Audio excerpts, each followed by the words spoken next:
Hello, my friends, hello, and welcome once again to Stately Von Manor, where today Roger and I are going to be talking about this book. This is Gladiator by Philip Wylie, which was published in 1930, and it's about a guy, Hugo Danner, who has superpowers. He has superpowers. Not such a big deal today, nowadays, when, fiction and the movies and comic books and everything else, they're all full of people with superpowers. But that was not the case in 1930. This was several years before Superman arrived on the scene. And of course, after Superman, there were a ton of superheroes that showed up.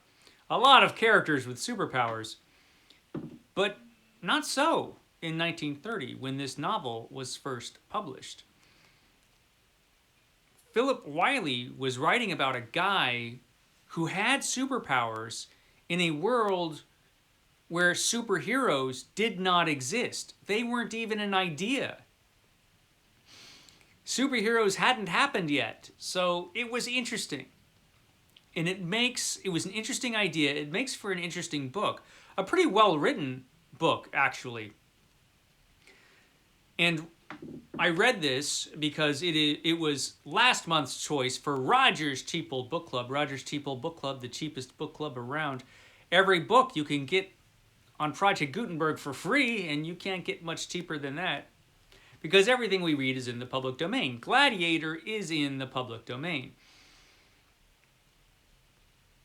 There should be, I think, classics editions of this. There should be a Penguin Classics of Gladiator, because I think this book is important enough to warrant a Penguin Classics.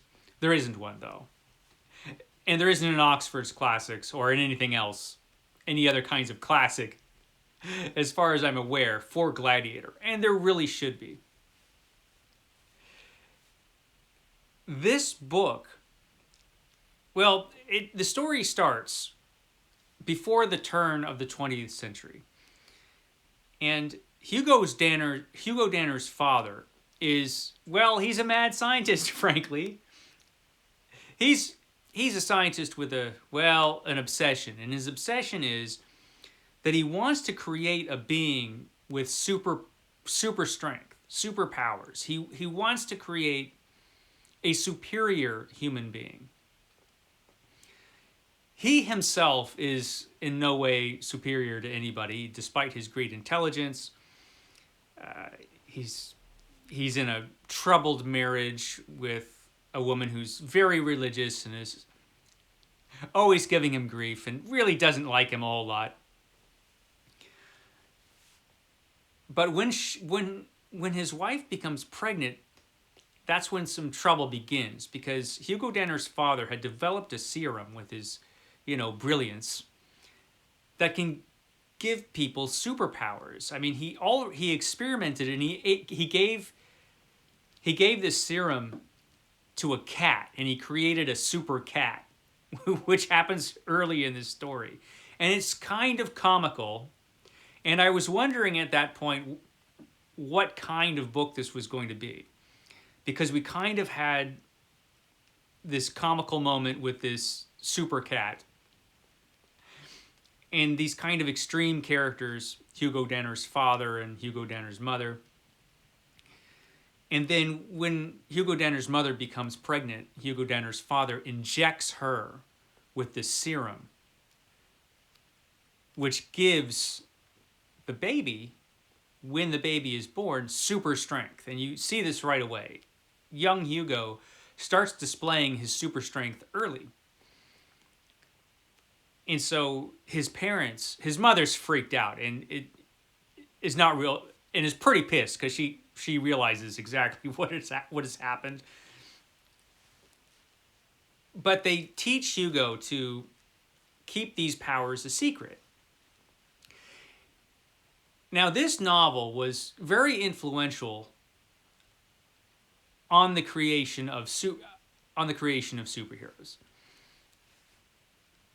We don't even know if Superman would even exist without this novel, because it seems pretty clear that Superman's original powers I mean, they're the exact same powers that Hugo has when Hugo grows up. So Superman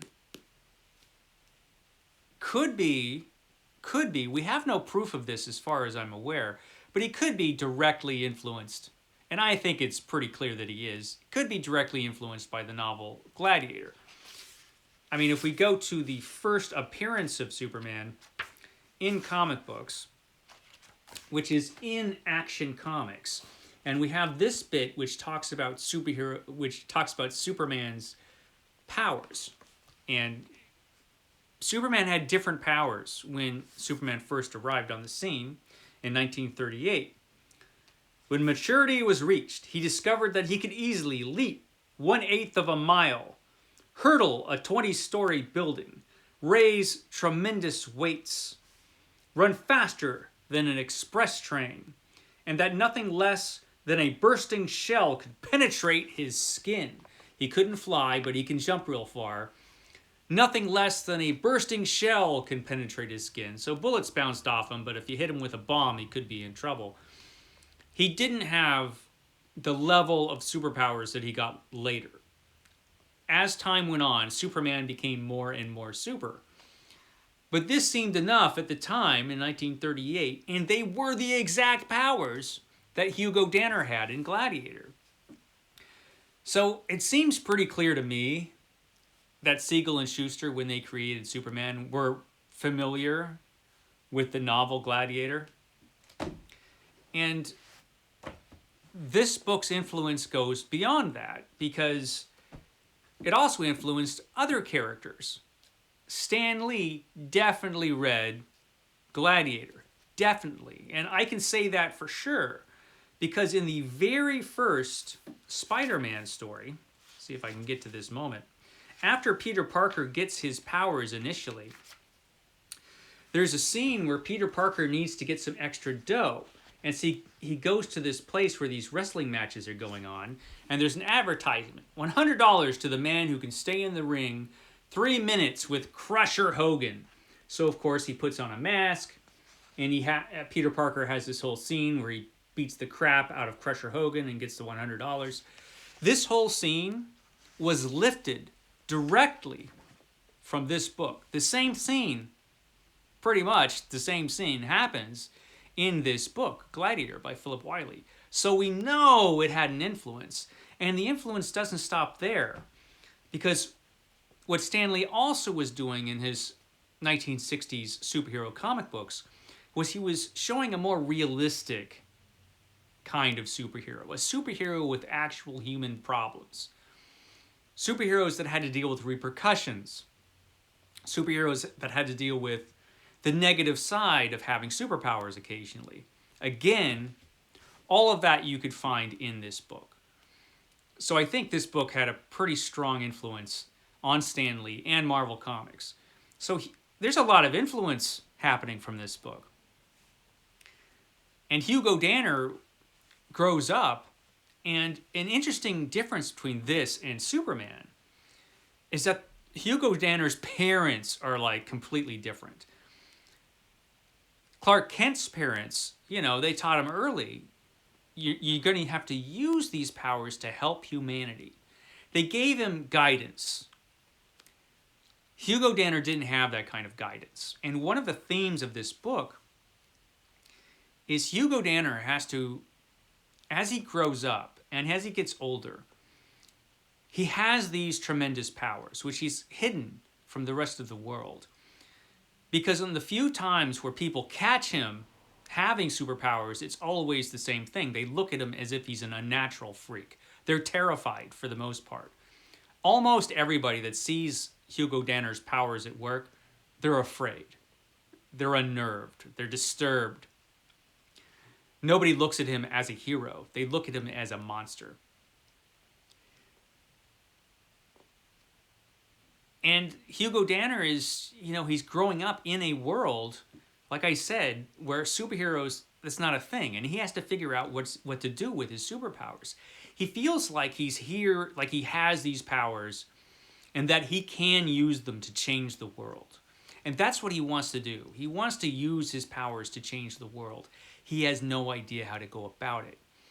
And so this novel tells the story of Hugo Danner's life from when he's a kid. As he grows up, he goes to college, he becomes a football star because he uses his just a fraction of his powers. He uses just a little bit of his powers. And that makes him the greatest athlete college football has ever seen. Unfortunately, there are repercussions to this experience. And he leaves school at one point and starts to travel around the world and have other adventures and experiences,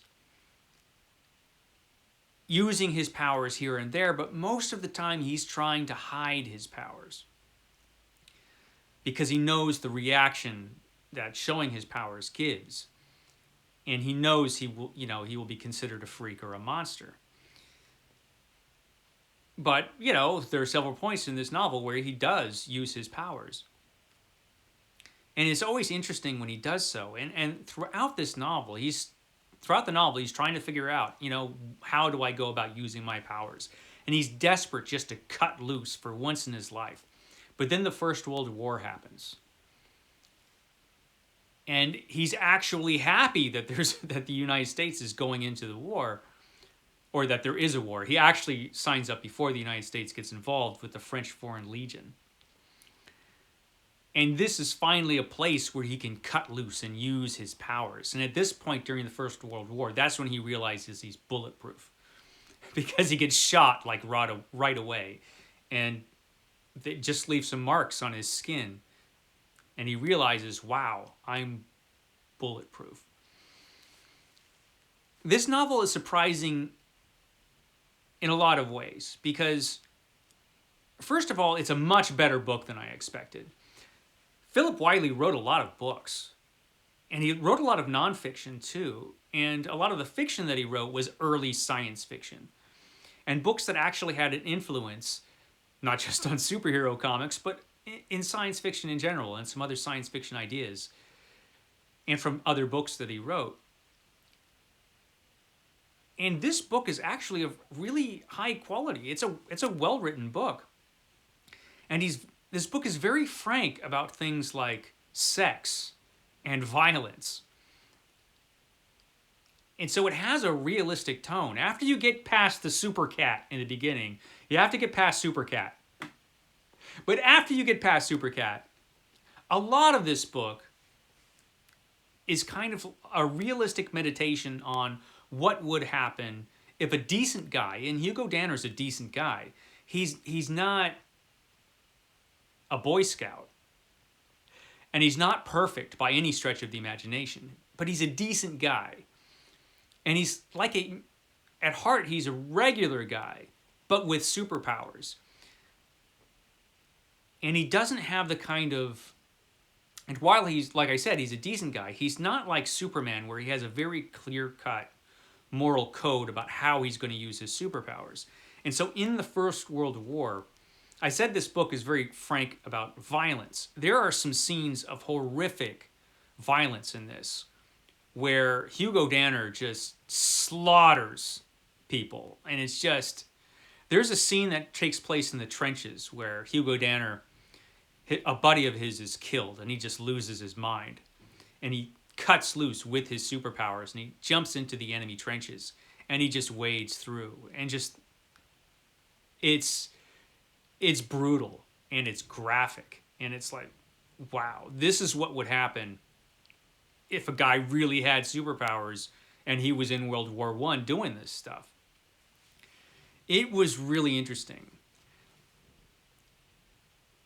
And the whole book is about Hugo Danner's struggles, trying to find his place in the world, trying to figure out what to do with his powers. And it has a pretty dark tone, actually. It's fascinating. It's a fascinating book.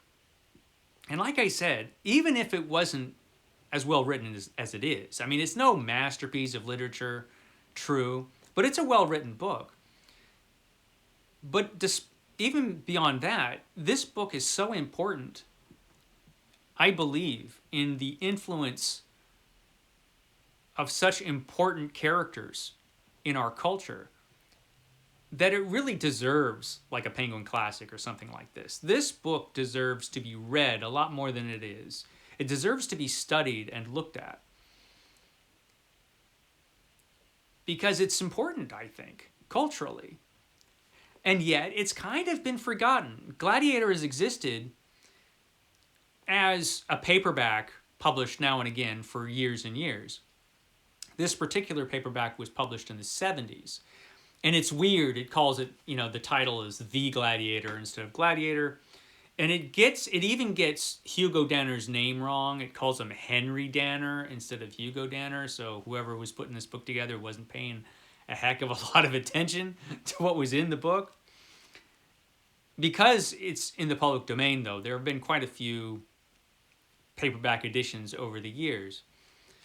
And right now, you can get it as an ebook. I don't know that there's any, outside of print-on-demand editions, I don't know that there's any edition of this from any major publishing house. Probably not.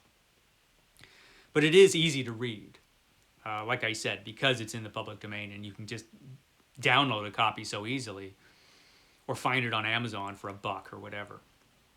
And it's definitely worth checking out. It's a fascinating book. I'll shut up about it now, but you get the idea.